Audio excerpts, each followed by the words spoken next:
it's always good to start a lesson with a definition. So let's begin with that. Propaganda is a type of message aimed at influencing the opinions or behaviors of people. The thing you have to understand about propaganda is that it's not always true. It doesn't always give you the whole story. In fact, oftentimes, propaganda is not true at all. It is not giving you the complete picture. The whole point of propaganda is to influence you. Instead of impartially providing information, propaganda can be deliberately misleading or use logical fallacies, which are errors in reasoning, which, if it's effective, then it works, but it doesn't have to be true. It doesn't have to be valid. So that's the thing about propaganda. Now, before we get too far into this, I wanted to take a moment to explain why you've just been listening to some bombastic German music with a big picture of Adolf Hitler. The reason is, of course, because most historians, I think, can agree that Hitler was perhaps the greatest propagandist of all time. In other words, he was able to use propaganda to get people to think things and behave in ways that they wouldn't ordinarily do. He did it so well that he caused a world war and the destruction of as many as 100 million people. He got people, his own country, to declare war on all of their neighbors and end up being destroyed in the end. He got people to build death camps. Now, that is not a natural thing that people just normally do. Oh, I'm going to go out and slaughter 10 million people. Humans don't do that without being convinced that that is something they ought to be doing. Well, Hitler did that very effectively, so effectively that it caused World War II. Now, I'd like to take a look at some German propaganda from the 1940s and 30s. The first is, here's a map.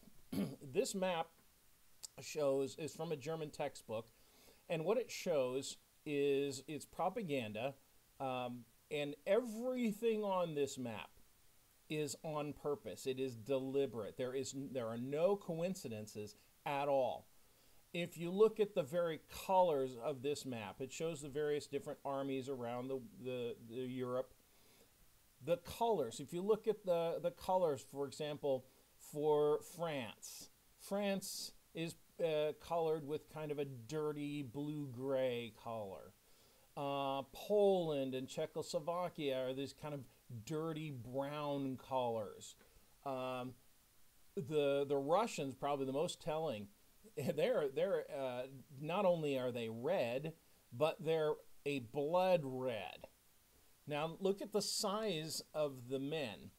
Look at the size of, for example, the French soldier there standing in France with his rifle, and compare that to, say, the German soldier, just a tiny little pipsqueak little guy there.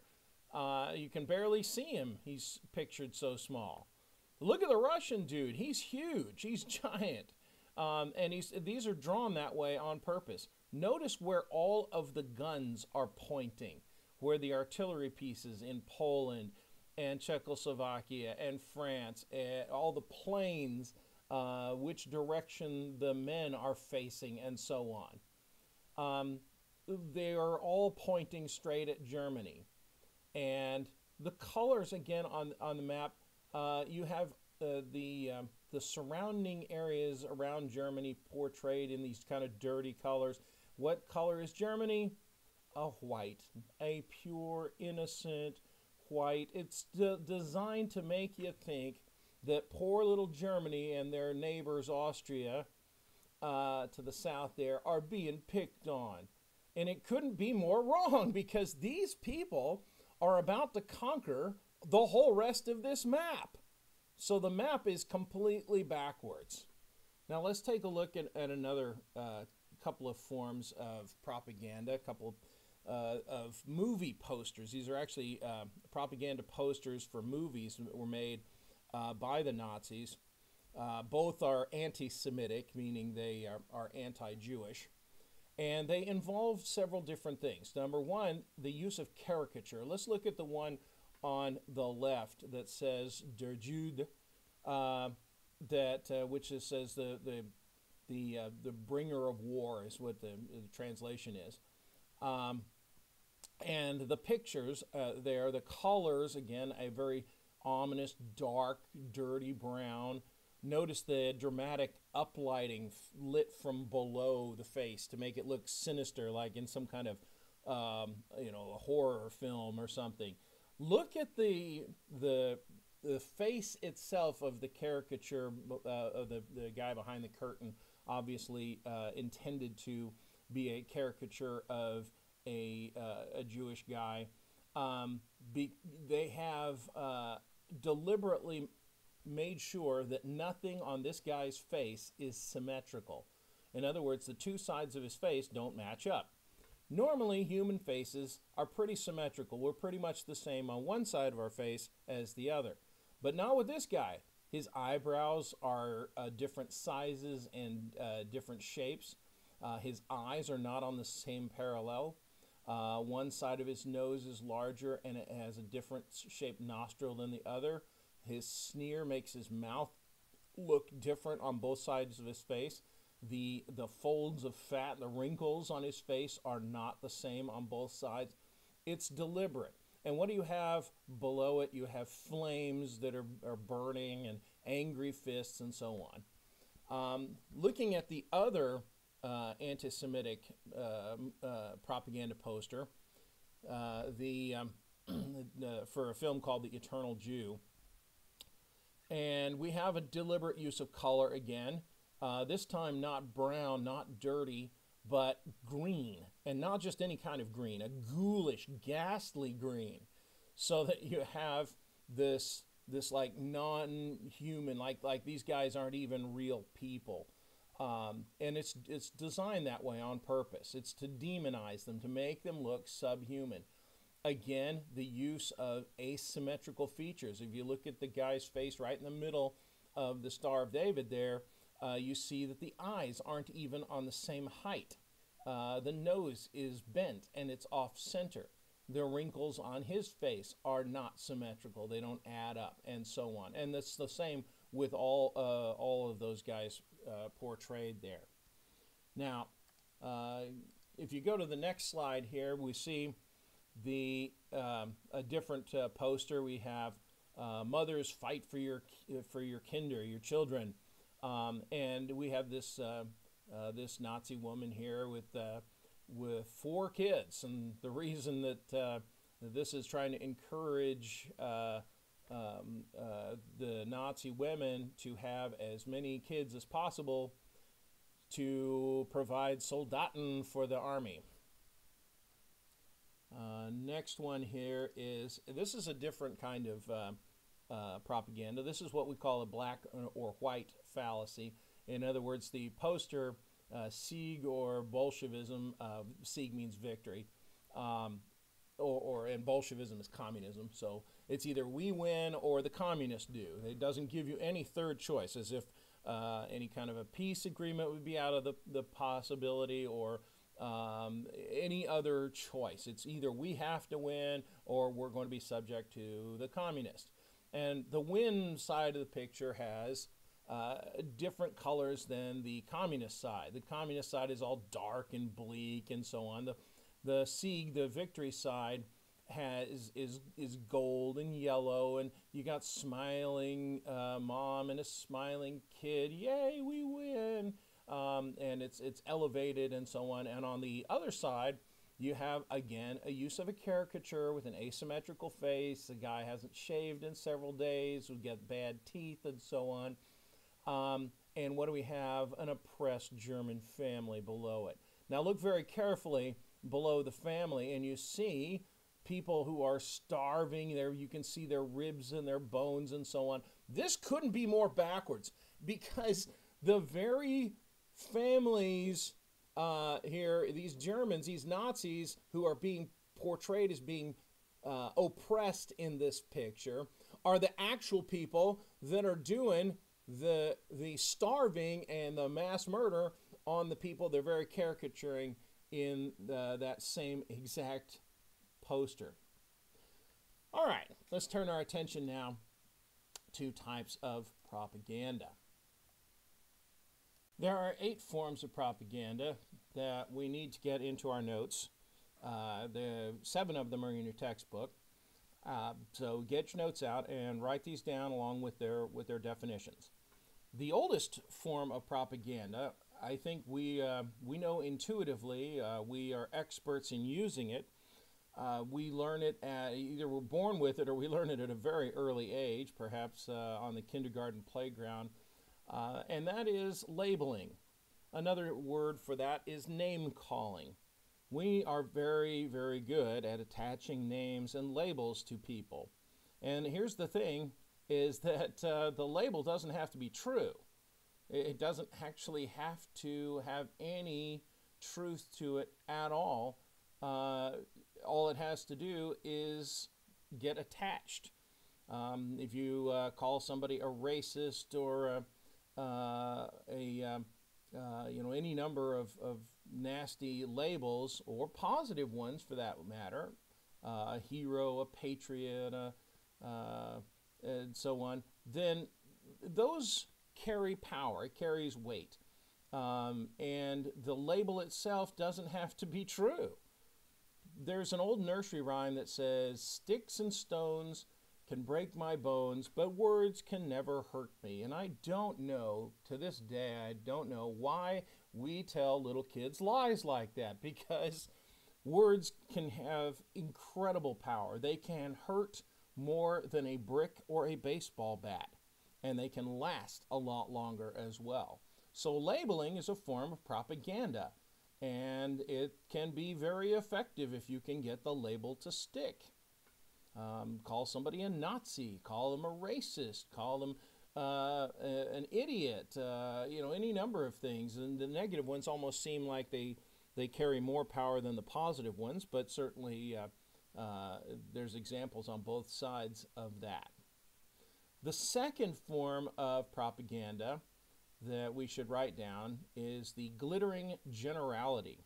And I like the glittering generality because it is, and put this in your notes, it is where a statement sounds good, but it doesn't mean anything.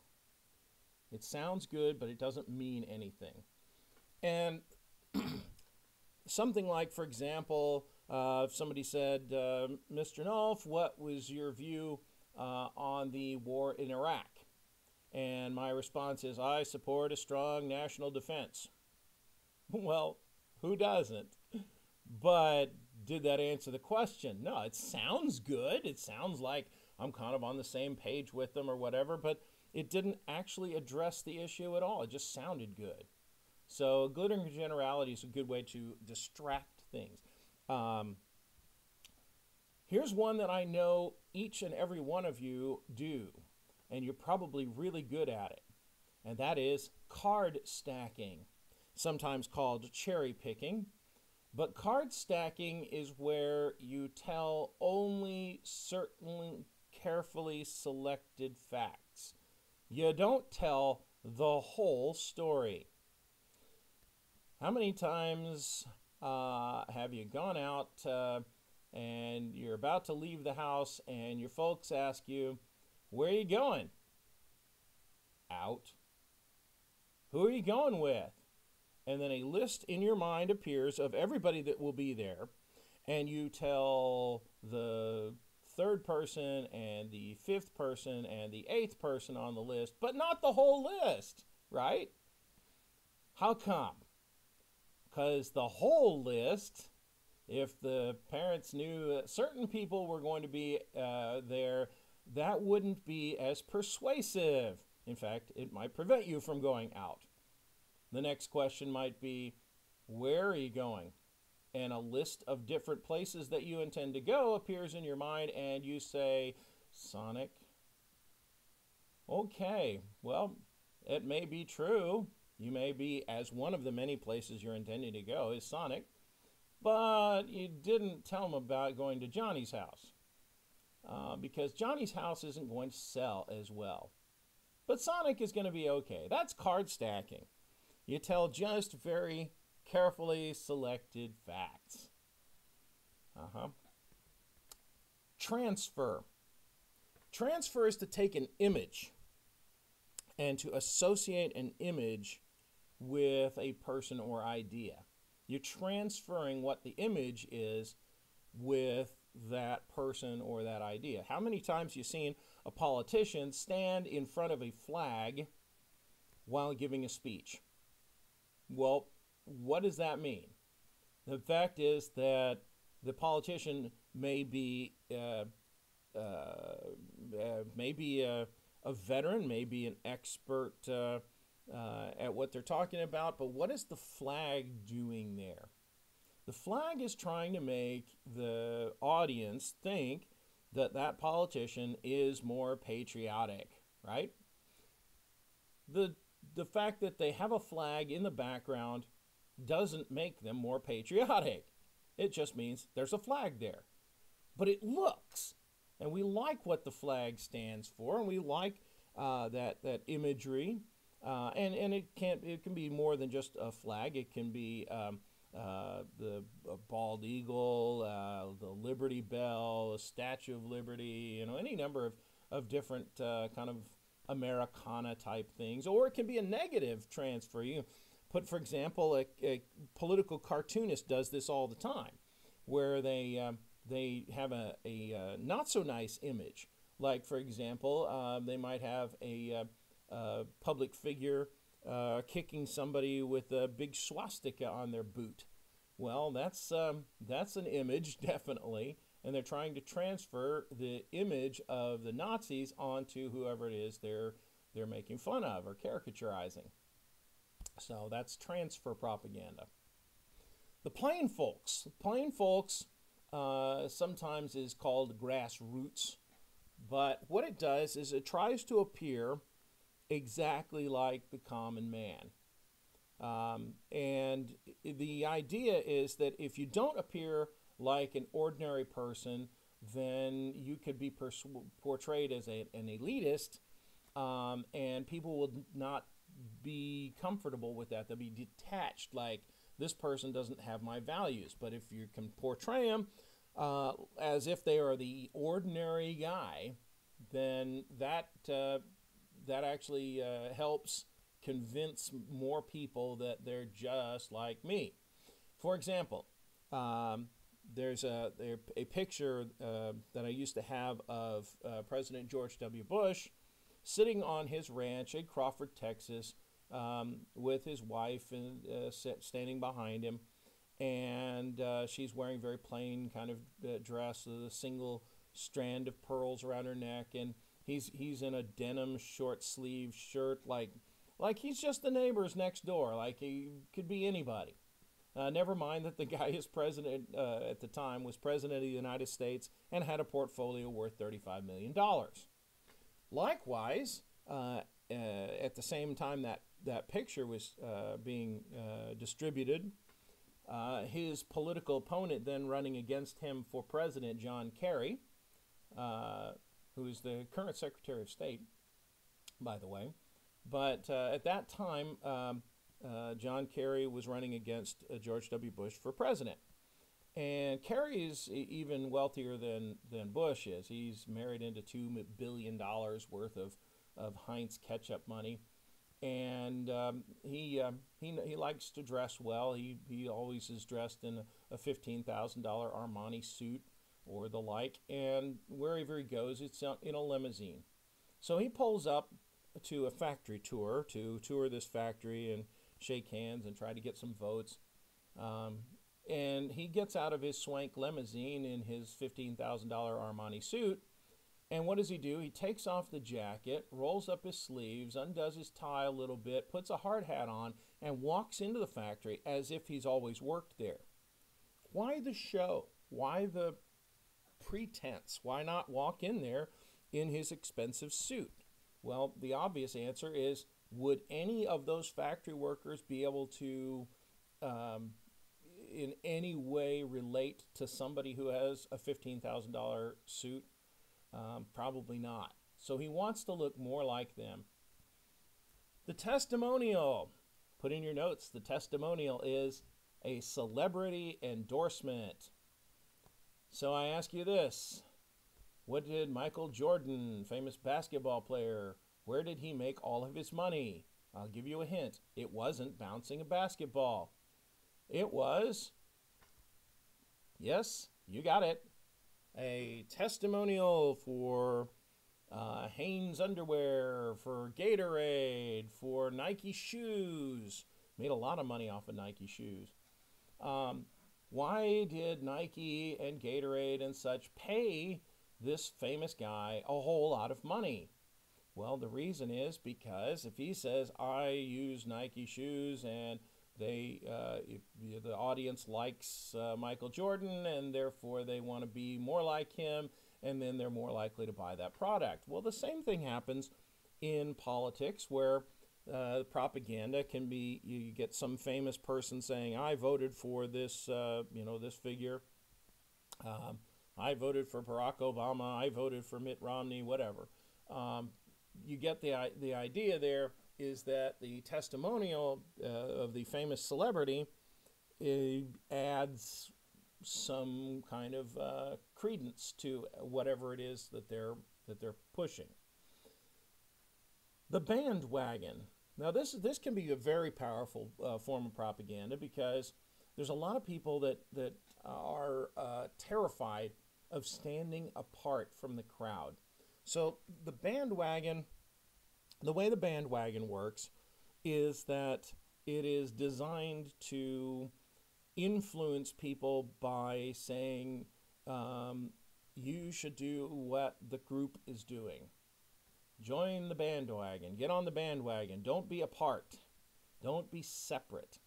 The idea is to influence people by getting them to do what you convince them that the group is doing.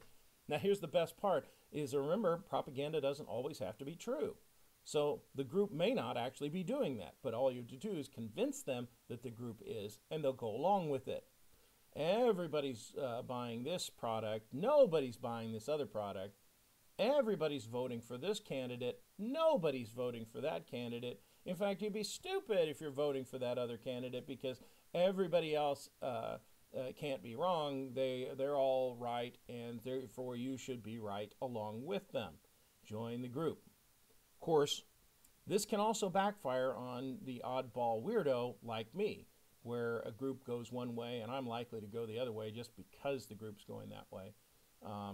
But there's an awful lot of people that the bandwagon really has a great effect on. Fear propaganda, for whatever reason, is not in your textbook, and I don't know why, but it should be. The fear propaganda is, I think, perhaps as effective as anything. The idea is to scare people into taking an action or not taking an action. The idea is to try to get them to do something or to believe something by making them afraid.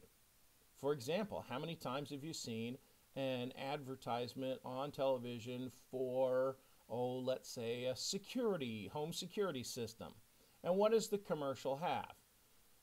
The commercial has a mom and a couple of kids at home, and what happens? Some guy in a hoodie busts in a window or tries to break in the door or something, and the security system goes off and the bad guy runs away and everything's okay. What are they trying to imply? That if you didn't have that security system that from their company, then this bad guy would break into your house and he's going to hurt you and your kids. So that's fear propaganda.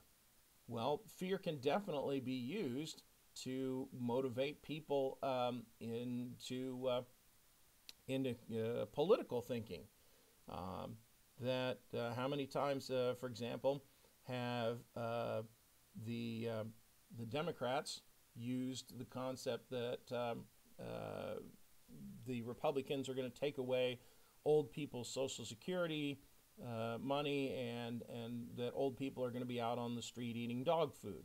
I know that this is a long tried fear tactic that they've done over and over and over again because it works. It scares old people.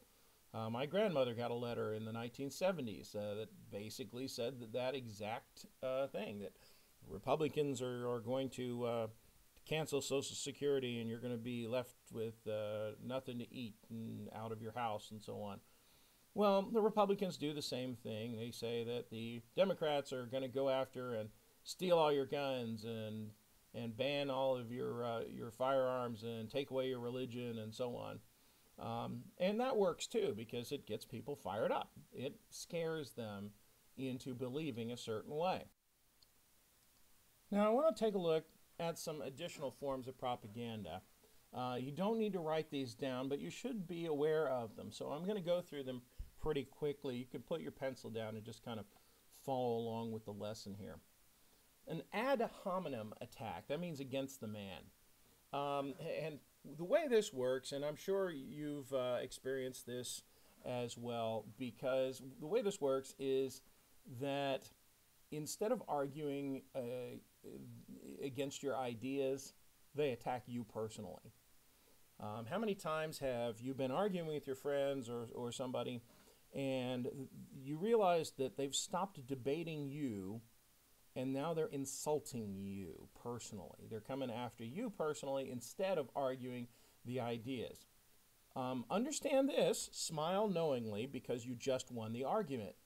Because if they have reduced themselves to attacking you personally because they have run completely out of ideas, it's like one of those old 1960s cop shows where the bad guy shoots all of his bullets and throws the gun.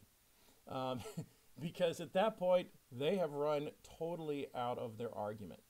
So what are they left with? They have to attack the person they're arguing with instead of the arguments themselves. But it can work. You eventually can kind of just get frustrated and give up. Or get distracted by it, and suddenly now it gets personal. Appeal to fear is sort of the reverse of that. We talked about fear just a minute ago. Appeal to authority. 4 out of 5 scientists surveyed. 4 out of 5 doctors surveyed. My favorite one, studies have shown.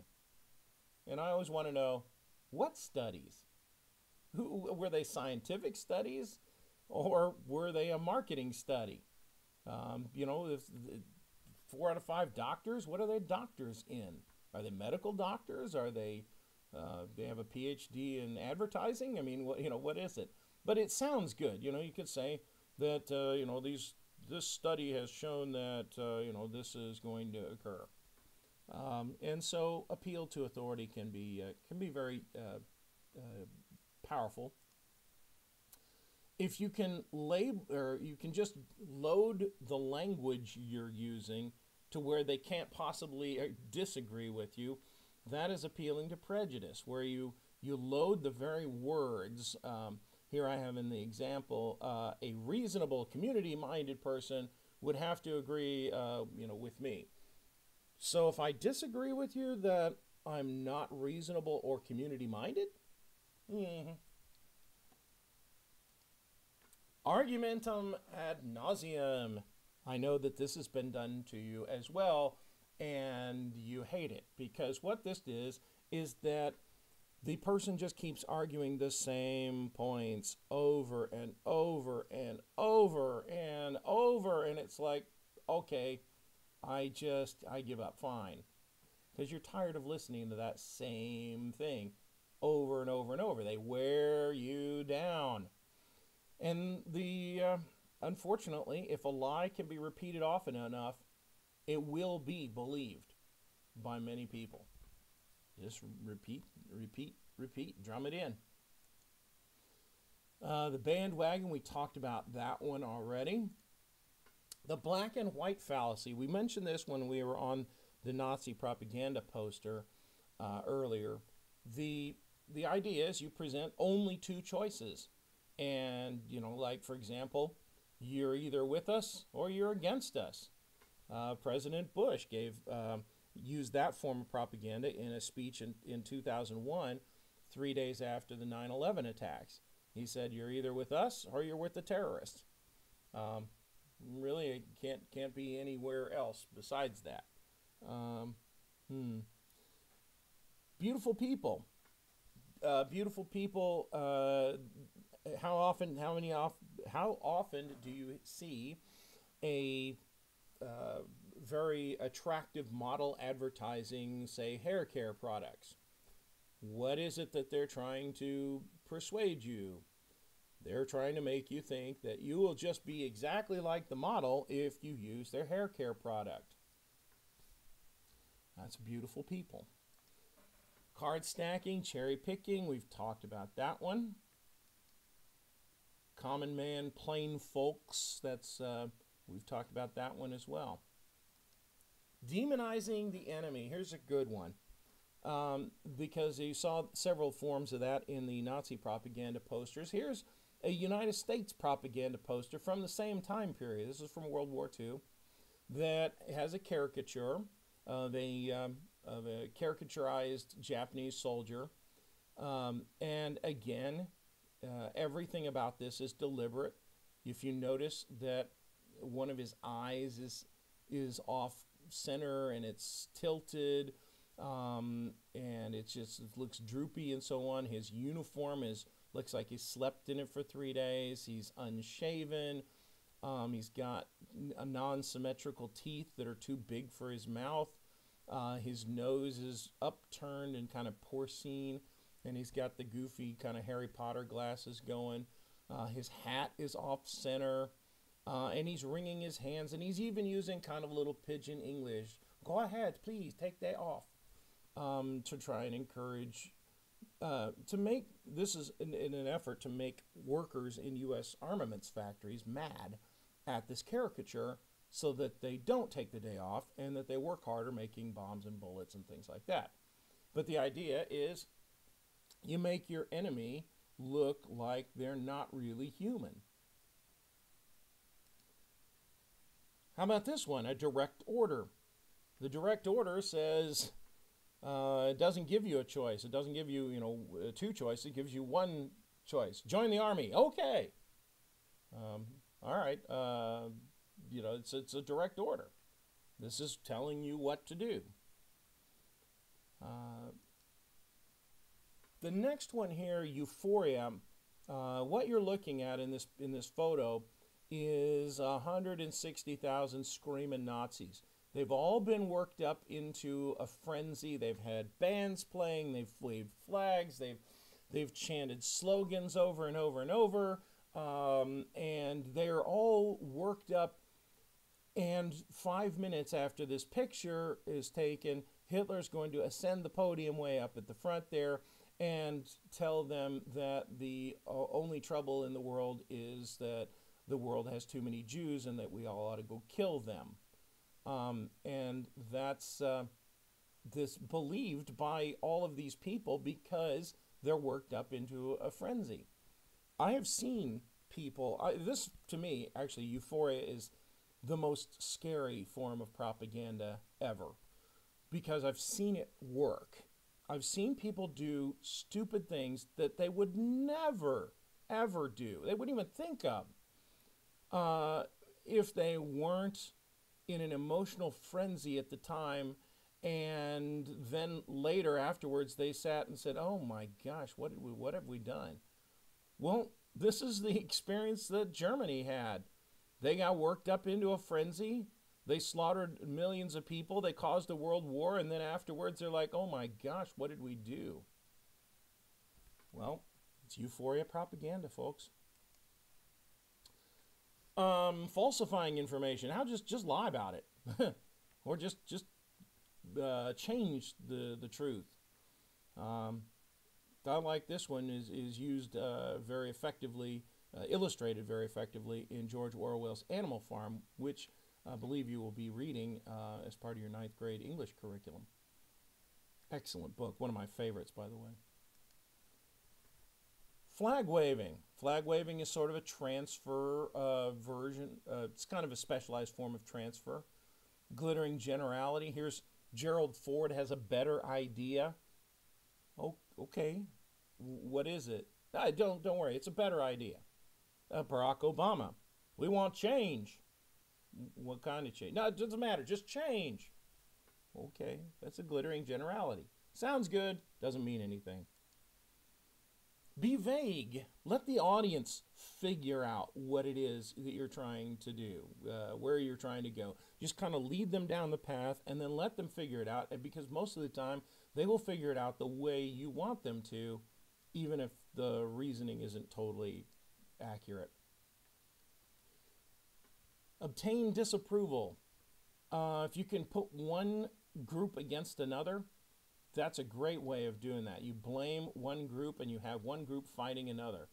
You get a wedge technique or wedge issue. You get one group that hates the idea, another group that likes it, and you pit them against one another. The Romans called that divide and conquer. How many times has somebody taken your words and used them in a totally different order? They have taken your words out of context and tried to use them against you. They said, you did say this. Well, I mean, imagine if you just deleted the word not out of a sentence. Then that may be true that all the rest of the words are something you said, but it doesn't make any sense now because you've deleted parts of the context, or you didn't have any kind of explanation of why that was being said. So out of context quotes are great form of propaganda, but they can also be very hurtful. Rationalization. Soften up the language. A lot of this has to do with language. The very words you use, choose them carefully, because the words you use have meaning. They have power to them, or they can be used in different ways than maybe you intended them to. For example, here we have the concept of genocide is often called ethnic cleansing. Oh, we're not mass murdering millions of people. We're just doing a little ethnic cleansing. We're just cleaning the place up a little by mass murdering them. Yes, of course. A red herring. Distract your audience. If your audience is asking too many questions, throw in a red herring. Just get them off the topic, because that way they'll start talking about something else instead of whatever it is that they were going to ask you unpleasant things about. Scapegoating. Blame somebody. Blame rich people. Blame Republicans. Blame Democrats. Blame a racial group, a religious group, any number of you can find out some group to blame. Scapegoating. Slogans. Slogans are great because they're easy to memorize, and you can get people to buy into them, because especially a 3-word slogan, cut and run, blood for oil. These are great, catchy slogans that can be repeated again and again and again. And remember, if a lie is repeated often enough, it becomes what people believe, even if it's not true. So slogans are another way to use the language, how to persuade people for propaganda. Stereotyping, name calling, labeling. We've talked about that. That's pretty straightforward. Testimonial, we talked about that one as well. Transfer, using that image. We've covered that. All of those are in our notes. And finally, an unstated assumption. An unstated assumption is where the speaker starts with a basic concept that he assumes everybody knows, or that he assumes everybody believes. And then the rest of it can be completely, flawlessly logical. But if they suckered you in on the beginning of it, then you follow the rest of the logic and it kind of makes sense, and you're like, oh, well, that makes sense. Yeah, I guess I believe that. Well, you got to start with What was it they were starting with? What assumption or implication did they start with in the first place? So those are our forms of propaganda, and folks, we'll pick up with our next lesson on the media because that goes right into it.